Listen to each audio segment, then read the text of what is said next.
الحمدللہ آج کے اس پروگرام کا عنوان ہے ڈالر کا ڈاکہ اور اس کا حل، حصہ 67۔ اعوذ باللہ من الشیطان الرجیم، بسم اللہ الرحمن الرحیم۔ الصلاۃ والسلام علیک یا سیدی یا رسول اللہ وعلی ازواجک و اصحابک و آلک یا سیدی یا حبیب اللہ۔ الحمدللہ لاہور شہر میں آج بروز جمعۃ المبارک 30 رمضان المبارک 1444 ہجری اور 21 اپریل 2023 عیسوی کا دن ہے۔ سب سے پہلے تو معذرت کہ پچھلے 2 پروگراموں میں غلطی سے جمعۃ المبارک کو اس حقیر نے ہفتہ کہہ کے بیان کر دیا، تو وہ میری غلطی تھی، معذرت قبول کریں۔ اصل میں آج جمعۃ المبارک ہے۔ تو آج کے پروگرام میں انشاءاللہ اس موضوع پر بات کریں گے کہ ڈالر اور آج کی تمام دنیا کا روزی روٹی کا آپس میں لنک ہے، تعلق ہے، یعنی کرنسی خواہ وہ برٹش پاؤنڈ ہے، کویتی دینار ہے، پاکستانی روپیہ ہے، تو اس کرنسی کا، اس کاغذ کے نوٹ کا یا اس منی کا، اس رقم کا لوگوں کے رزق کے ساتھ تعلق ہے، چاول کے ساتھ، آٹے کے ساتھ۔ تو اس کی آج کے پروگرام میں سب سے پہلی مثال یہ ہے کہ کسی بزرگ کے پاس ایک شخص حاضر ہوئے اور انہوں نے پوچھا کہ جناب والا اسلام کے کتنے بنیادی ارکان ہیں؟ تو ان بزرگوں نے، اس ولی اللہ نے یہ جواب دیا کہ 6 رکن ہیں۔ اب وہ بندہ چونکہ پہلے سے تھوڑی بہت اسلام کی سوجھ بوجھ رکھتا تھا، تو اس نے عرض کی کہ جناب والا ہم نے تو 5 سنے ہیں، کلمہ، نماز، روزہ، حج، زکوٰۃ، تو آپ نے یہ 6واں رکن کہاں سے گھڑ لیا؟ تو میں تو نہیں مانتا آپ کو، تو یہ 6واں ویسے ہے کیا؟ تو اس ولی اللہ نے فرمایا 6واں رکن ہے روٹی۔ تو اس پہ وہ بندہ تڑپ اٹھا کہ نہیں جی، یہ آپ اپنی طرف سے نہیں بات کر رہے ہیں۔ تو انہوں نے کہا اچھا بھائی تمہاری مرضی، نہیں مانتے تو نہ مانو۔ وہ بندہ اٹھا چلا گیا۔ اللہ کی شان کہ ایسا کچھ اس کی زندگی میں ہوا کہ اللہ کی طرف سے ایسی آزمائش آئی کہ اس کی نوکری یا اس کا کاروبار یا اس کا جو بھی دکانداری تھی، تجارت تھی، اس کو خسارہ ہوتا چلا گیا۔ ہوتے ہوتے خسارہ اس قدر بڑھ گیا کہ وہ بندہ بیچارہ فاقوں پر آ گیا، فاقے کرنے پر مجبور ہو گیا۔ روٹی اور رزق جب ہاتھ سے گیا تو اس قدر وہ بندہ پریشان حال ہوا کہ معاذ اللہ پھر نہ نماز کی ہوش رہی، نہ حج زکوٰۃ کی ہوش رہی، نہ باقی دینداری کی ہوش رہی۔ ایسے ہی سر راہ دوبارہ اس بندے کی اسی ولی اللہ سے پھر ملاقات ہوتی ہے، تو وہ ولی اللہ اس شخص کو پہچان لیتے ہیں اور مفلوق الحال دیکھ کے اس کو پوچھتے ہیں کہ بھائی اب آپ بتاؤ کہ اسلام کے بنیادی رکن کتنے ہیں؟ تو اس بھوکے شخص نے، مفلوق الحال، پریشان حال شخص نے جواب دیا کہ جی اسلام کے 6 بنیادی رکن ہیں۔ ولی اللہ نے پوچھا کون سے؟ تو اس شخص نے جواب دیا روٹی، کلمہ، نماز، حج، روزہ، زکوٰۃ۔ یعنی یہ اس نے ترتیب میں، وہ جو ولی اللہ نے ترتیب میں روٹی کو 6 نمبر پہ رکھا ہوا تھا، تو جب وہ شخص خود بھوکا مرنے لگا تو اس نے اب روٹی کو نمبر 1 پہ شمار کیا کہ روٹی کھائے گا تو دین کی سمجھ آئے گی، دین کے احکامات پر عمل کرنے کے قابل ہو سکے گا۔ تو یہ ایک پرانا واقعہ ہے، ہماری بزرگوں کی، اولیاء اللہ کی کرامات کی کتابوں میں اس کا تذکرہ ہے، اور ہمارے بہت سے اہل سنت و جماعت کے ائمہ کرام اس بات کو اپنے شاگردوں کو سناتے ہیں، بتاتے ہیں۔ اب اس ساری تمہید کا مطلب یہ ہے کہ خواہ کوئی مسلمان ہو، خواہ کوئی ہندو ہو، خواہ کوئی سکھ، عیسائی، یہودی، بدھ مت، کچھ بھی ہو، اگر اس کے پاس کھانے کو روٹی نہیں ہے تو کیا وہ ایک دن کا فاقہ برداشت کر لے گا؟ اچھا چلیں جی کر لے گا، اس کے بیوی بچے بھی رو پیٹ کے سو جائیں گے، کیا وہ اگلے دوسرے دن کا فاقہ برداشت کر سکے گا؟ میرے جیسا کمزور تو اللہ معاف کرے، ہو سکتا ہے دوسرے دن ہی غش کھا کے گر جائے، ہو سکتا ہے پہلے دن ہی غش کھا کے گر جائے۔ تو اگر کوئی بڑا طاقتور ہوگا تو چلو جی 2 دن بھی برداشت کر لے گا، تو تیسرے دن کیا ہوگا؟ تیسرے دن تو یقیناً غشی کے دورے پڑنا شروع ہو جائیں گے اور بہت سے افراد جان سے ہاتھ دھو بیٹھیں گے۔ تو اللہ معاف کرے، جب بھوک کی ایسی کیفیت ہوتی ہے تو پھر بندہ اپنے دین سے، اپنے مذہب سے بیگانہ ہو جاتا ہے، پھر وہ نہ سکھ رہتا ہے، پھر وہ نہ مسلمان رہتا ہے، پھر اسے نہ یہودیت کی ہوش رہتی ہے، نہ عیسائیت کی ہوش رہتی ہے، پھر اسے صرف روٹی یاد آتی ہے کہ کچھ کھانے کو ملے، کچھ پینے کو ملے۔ تو جب جان میں جان آئے گی تو ایمان کی کیفیت برقرار رہے گی۔ اتنی لمبی ساری تمہید کے بعد اب آج کی اس ڈالر اور روٹی کے تعلق کو آپ سنیے کہ جب دنیا کے ہر دین اور مذہب کا تعلق روٹی سے ہے، ہندو روٹی کھائے گا تو ہندو رہے گا، مسلمان روٹی کھائے گا تو مسلمان رہے گا، وگرنہ اگر روٹی چھن جائے تو نہ کوئی مسلمان رہے گا نہ کوئی ہندو رہے گا۔ یہ حقیقت ہے۔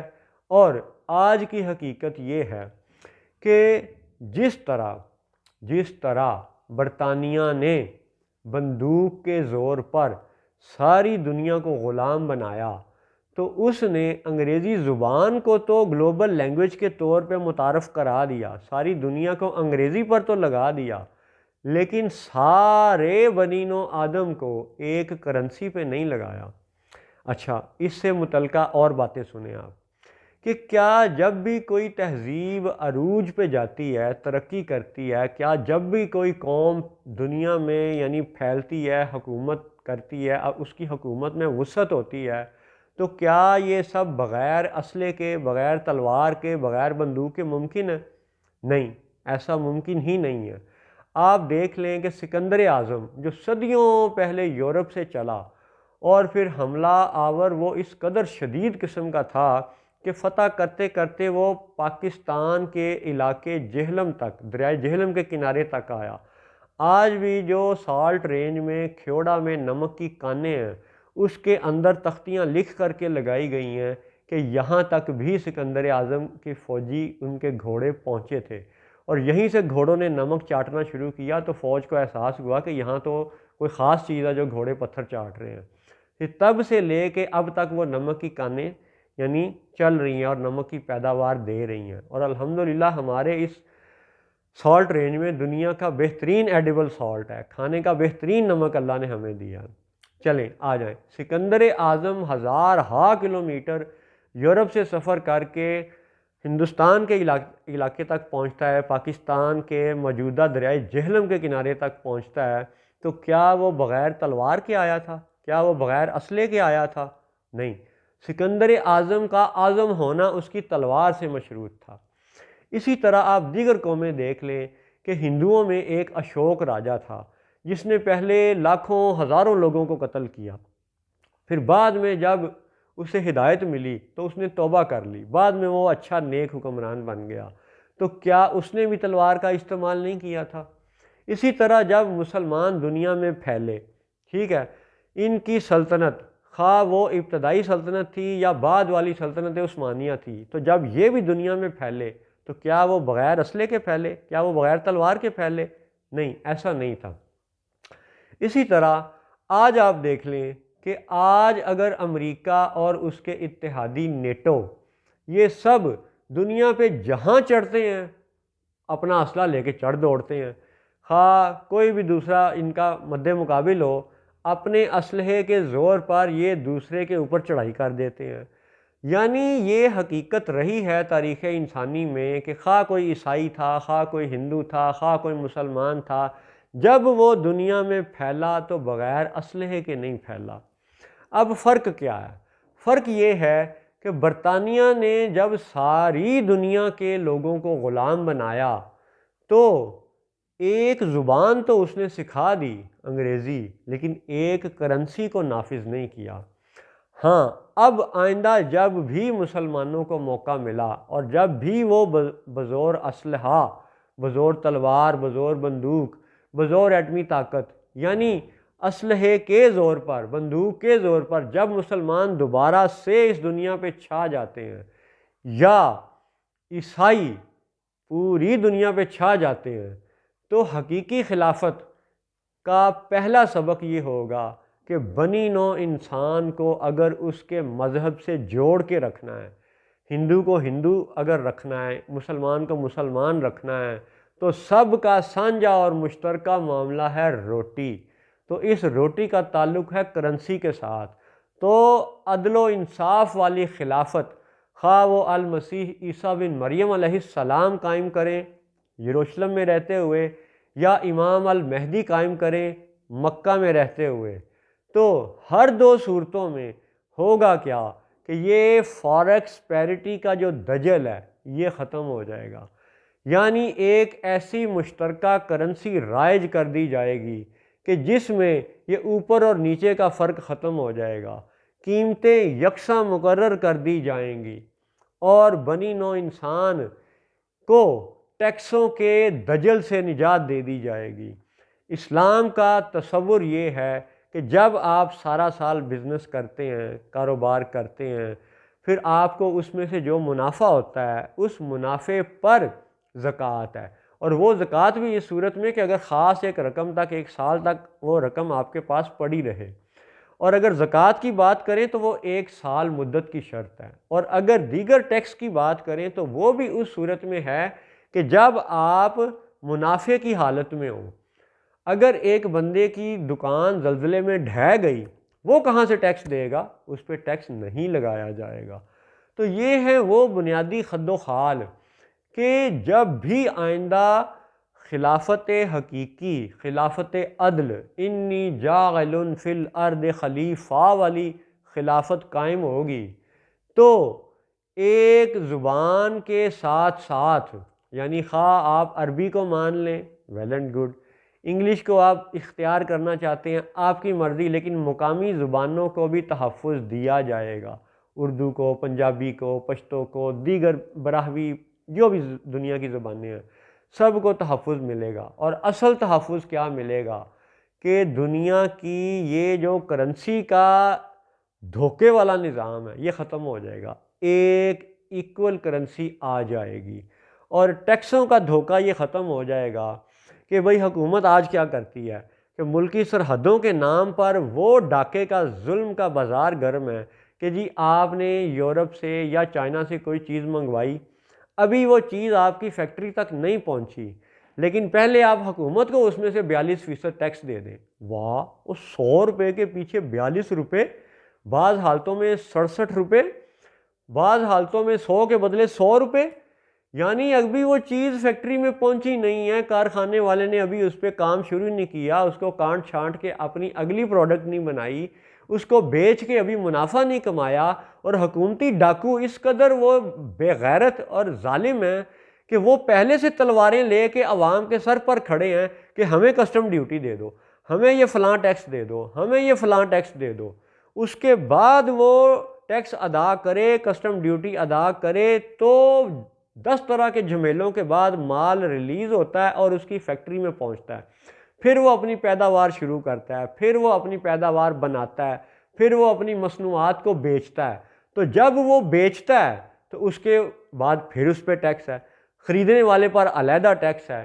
تو یہ ٹیکسوں کا وہ دجل ہے کہ جس کو ایک امام مہدی توڑے گا، ہدایت یافتہ امام توڑے گا، المسیح عیسیٰ بن مریم علیہ السلام اس نظام کو توڑیں گے، اور حقیقی وہ ٹیکس کا نظام نافذ کریں گے کہ شروع میں کسی بھی مصنوعات پہ، پٹرول ہے، ٹیلی کام ہے، موبائل کے انٹرنیٹ کے کارڈ ہیں، وٹس ایور، لکڑی یا لوہا ہے، کسی بھی چیز کی خریداری پر اس وقت کوئی ٹیکس نہیں لگے گا جب دکاندار یا کارخانے دار یا کوئی بھی تاجر اس کو ابھی خرید کے لے کے آ رہا ہے، اس وقت کوئی ٹیکس نہیں ہے۔ ہاں، جب وہ اس کی کوئی فردر اپنی ویلیو ایڈیشن سے مصنوعات بنا کے اپنی پروڈکٹ سیل کرے، بیچے، اس میں سے اس کو منافع ہو، اس منافع میں سے پھر ٹیکس ہے، اور وہ بڑا نامینل ہے، وہ جائز سا ہے، تھوڑا سا ہے، لیٹ سے 10%۔ تو اب آپ یہ سوچیں کہ اس وقت جو حکومتی دجل جاری ہے، 18% تو خالی سیلز ٹیکس ہے، اور وہ ہر سٹیپ پہ ہے۔ کئی چیزوں پہ کسٹم ڈیوٹی آپ اندازہ کریں کہ 2-2.5% سے لے کر کے تو 150% تک ہے۔ یہ وہ دجل کا نظام ہے، یہ وہ ٹیکسوں کا یعنی شوشہ ہے۔ اور اس سے ایک اور بات کہ ہر طرح کا یہ جو سڑکوں پہ جناب گاڑی کھڑی کرنی ہے پارکنگ کا ٹیکس دیں، یہ بھی ختم ہو جائے گا۔ یہ جی اب آپ نے موٹر وے پہ یا رنگ روڈ پہ چڑھنا ہے، سفر کرنا ہے، یہ بھی دیں، ہر دفعہ سفر کا آپ ٹیکس دیں، یہ بھی ختم ہو جائے گا۔ بھئی جب ایک بندے نے اپنی انکم ٹیکس میں سے انکم ٹیکس ادا کر دیا ہے تو وہ کار خریدتے وقت پھر علیحدہ ٹیکس کیوں ادا کرے؟ ظاہر ہے وہ کار اسی رقم میں سے خرید رہا ہے جو کہ اس کی آلریڈی آمدن ایک شمار ہو چکی، اس میں سے ٹیکس کٹ چکا، اس کے بعد اب وہ کار خریدنے جا رہا ہے تو اب کار خریدتے وقت وہ فردر ٹیکس کیوں دے؟ پھر کار کے اوپر وہ سالانہ ٹیکس کیوں دے؟ پھر اور حکومتوں کا دجل دیکھیں، ظلم دیکھیں کہ جی ایک شخص اگر پاکستان میں پیدا ہوا ہے تو وہ اپنے پیدائش سے اپنی موت تک وہ پاکستانی ہے، انٹل انلیس کہ وہ منافقوں کی طرح اپنی نیشنلٹی کینسل کروا کے کسی دوسرے ملک میں جا کے اس کی نیشنلٹی نہیں لے لیتا۔ بڑے حرام خور، رشوت خور لوگوں کی طرح یا سیاستدانوں کی طرح یا بڑے بڑے خبیث لوگوں کی طرح جو جس ملک میں پیدا ہوتے ہیں، جس ملک میں تعلیم حاصل کرتے ہیں، جس ملک میں ان کے سارے رشتہ دار ہوتے ہیں، اس سے وہ قطع تعلق کر کے دوسرے ملک کی جا کے شہریت لے لیتے ہیں۔ تو جب وہ شہریت لیتے ہیں تو پھر ان کو واپس آنے کا حق نہیں دینا چاہیے، یہ میری رائے ہے ویسے۔ اور بات یہ ہو رہی تھی کہ جس نے ڈوئل نیشنلٹی لے لی اس کا تو چلیں ایک الگ کیس ہے، ایک الگ معاملہ ہے اور ایک الگ بحث ہے، اس میں کئی طرح کی آرگومنٹ فردر بھی دیے جا سکتے ہیں۔ لیکن اب یہ دیکھیں کہ ایک شخص جو پاکستان میں پیدا ہوا اور جو پاکستان ہی میں مرا، اس کے لیے یہ کیوں شرط ہے کہ بھئی تمہارا شناختی کارڈ CNIC ہر 5 سال بعد رینیو ہوگا، ہر 10 سال بعد رینیو ہوگا؟ بھئی کیوں بھئی؟ اس نے تو ملک چھوڑنے کی درخواست ہی نہیں دی، اس نے تو ڈوئل نیشنلٹی اپلائی ہی نہیں کی۔ جب اس کا ایک دفعہ شناختی کارڈ بن گیا ہے تو وہ مرتے دم تک لاگو ہونا چاہیے، 10 سال بعد اس کو رینیول کی فیس کیوں ادا کرنی پڑتی ہے؟ یہ ہیں وہ ظلم، یہ ہیں وہ تماشے جو یاجوج اور ماجوج کے بٹھائے ہوئے اداروں نے عوام کی گردن میں جکڑ کے رکھے ہوئے ہیں۔ حتیٰ کہ ایک شخص مر جاتا ہے اس کو دفن کرنے کے لیے قبرستان میں پیسے دینے پڑتے ہیں۔ یہ ہیں اسلامی فلاحی ریاستوں کے ظالم حکمرانوں کا حال۔ او بھائی مر گیا بندہ، اس کو زمین میں اللہ کی زمین میں دفن کرنا ہے، پھر بھی پیسے دو، واہ سبحان اللہ۔ تو جب بات یہ ہو رہی ہے کہ جب حقیقی اسلامی خلافت آئے گی تو یہ سب تماشے، یہ ظلم ختم ہو جائیں گے۔ کسان جو پھل سبزی پیدا کرتا ہے اور شہروں گاؤں والے جو کھاتے ہیں، ان دونوں کے درمیان میں منڈی کا آڑتی کوئی نہیں ہوگا۔ بیچنے والا اور خریدنے والا براہ راست ایک جگہ پہ اکٹھے ہو کے بڑی کم قیمت پہ اپنی لین دین کو مناسب طریقوں سے کر لیں گے۔ کسان کو پھر بھی جائز منافع ملے گا، خریدار کو پھر بھی سستی سبزی ملے گی۔ جب بیچ میں یہ LME جیسے ڈاکو اور یہ آڑتی جیسے ڈاکو یہ جب بیچ میں سے نکل جائیں گے، جب یہ مڈل مین کا تصور ختم ہو جائے گا تو حقیقی خلافت ایک کرنسی اور ایک مستحکم قیمت کی صورت میں رائج ہو جائے گی۔ تو پھر یقین کریں کہ 5,000 روپے تنخواہ لینے والا پاکستانی بھی بھرپور طریقے سے اپنی زندگی گزارے گا انشاءاللہ۔ یہ ہے وہ ابتدائی خاکہ کہ جو خلافت کی روٹی اور ایک کرنسی کے ساتھ جڑا ہوا ہے، مستحکم قیمتوں کے ساتھ جڑا ہوا ہے۔ اور ہاں یہ بات کہ جی کیا سلطنت عثمانیہ نے سارے کام اچھے کیے تھے؟ نہیں، اس نے بہت اچھے کام بھی کیے۔ اس نے حرمین کی زیارات مقدسہ کو بڑے اہتمام سے سنبھال کے رکھا، یہ اس کا بڑا اچھا کام تھا۔ وزن، پیمانے، قیمتوں کا مقرر ہونا، مارکیٹ کی چیکنگ، یہ اس کے بڑے اچھے سٹیپ تھے۔ غلط سٹیپ اس نے کیا کر لیا کہ یورپ میں ہاگیا صوفیہ کے چرچ کو مسجد میں بدلا، یہ غلط تھا۔ اس کی مثال آپ یوں سمجھیں کہ آج اگر پاکستان میں غربت ہے اور آج اگر خدا نخواستہ پاکستان کا ایک غریب مسلمان محلہ یہ کہے کہ ہم سے مسجد کے بجلی کے بل ادا نہیں ہو رہے، اور ساتھ والی عیسیٰ نگری سے کوئی امیر عیسائی اٹھ کے آئے اور ہمارے محلے کی مسجد کو خرید کے وہ چرچ بنا دے تو ہمارے لیے یہ بات کتنی تکلیف دہ ہوگی۔ بالکل ایسے ہی ابھی حالیہ یہ چند مہینوں کی بات ہے، انگلینڈ میں، یورپ میں ایک چرچ بکا اور چند مسلمانوں نے خرید لیا، اور اب وہ اس کو مسجد بنا کے بڑی فخریہ اعلان کر رہے تھے کہ جی ہم نے اس چرچ کو مسجد میں بدل دیا۔ تو یہ ہے وہ بات جو نفرت کو یعنی اٹھاتی ہے، ابھارتی ہے۔ تو ہمیں اس نفرت کو ختم کرنا ہے۔ اس کا اچھا حال یہ تھا کہ بھئی اے چرچ والو، اگر تم اپنا چرچ چلانا چاہتے ہو تو یہ ہماری طرف سے لیٹ سے 10,000 پاؤنڈ یہ تمہارے لیے دوستی کا ایک تحفہ ہے کہ تم اپنا چرچ چلاؤ، اپنے پاس رکھو، ہم اپنے باقی 90 لاکھ پاؤنڈ سے یا 90,000 پاؤنڈ سے ہم ایک الگ جگہ پہ ایک پلاٹ خرید کے ایک چھوٹی سی مسجد ہم الگ بنا لیں گے، لیکن تمہارے چرچ کو مسجد میں نہیں بدلیں گے۔ تو اسی طرح یہ جو نفرتیں پھیلیں اور ابھی تک ہیں، ان نفرتوں کو بھی آہستہ آہستہ ختم کرنے کی کوشش کرنا ہم سب کے لیے لازم ہے، کیونکہ یہ آپ بار بار اس حقیر کی عرض سنیں کہ غیر مسلم کے احکامات الگ ہوتے ہیں، منافق اور مرتد کے الگ ہوتے ہیں، کافر کے الگ ہوتے ہیں۔ ہر غیر مسلم کے اوپر قتل کا فتویٰ نہیں ہے۔ یہ اسلام کو بدنام کرنے والے لوگ ہیں جو سعودیہ عرب کی تلوار کے بہانے اسلام کو بدنام کرتے ہیں۔ اگر تلوار اور مرتد کی سزا موت ہونا ان سب پہ بحث کی جائے تو یہ بھی ایک الگ پروگرام اس کے لیے چاہیے۔ فی الوقت آج کے پروگرام کا خلاصہ یہ ہے کہ دنیا میں جب بھی کوئی تہذیب ابھرتی ہے، پھیلتی ہے، تو وہ بغیر اسلحے کے نہیں پھیلتی۔ تو آج بھی اگر ایک حقیقی خلافت یعنی اسلامی خلافت قائم کرنی ہے اور ایک کرنسی کا نظام، ایک صحیح روٹی روزی رزق کا معاشرت کا نظام قائم کرنا ہے تو وہ بغیر بندوق کے ممکن نہیں ہے۔ اس لیے دنیا بھر کے سب بندوق والے، سعودی عرب والے، کویت والے، دبئی والے، پاکستان والے، مصر والے، سب بندوق والوں سے پھر یہ عرض ہے کہ ابھی بھی اپنی اس اسلامی قوت کو یکجان کر لو اور ایک کرنسی نافذ کرو، ایک برابری کا نظام قائم کرو، مستحکم قیمتیں رکھو۔ جب تم یہ کر لو گے تو لوگوں کو خود ہی اسلام میں کشش محسوس ہوگی، وگرنہ لوگ یہی سمجھیں گے کہ یہ تو سعودیہ والے تلوار کے زور پر جس طرح انہوں نے دین کا مذاق اڑایا ہے تو وہ ہمارا مذاق ہی اڑاتے رہیں گے۔ تو اس مذاق کی کیفیت سے بچنے کا حل اور خلاصہ کہ روٹی کا تعلق کرنسی سے ہے، رزق کا تعلق رقم اور منی سے ہے، دینار اور درہم سے ہے، مستحکم قیمتوں سے ہے۔ تو اس کے لیے ہم سب کوشش آج بھی کر سکتے ہیں۔ السلام علیکم ورحمۃ اللہ وبرکاتہ۔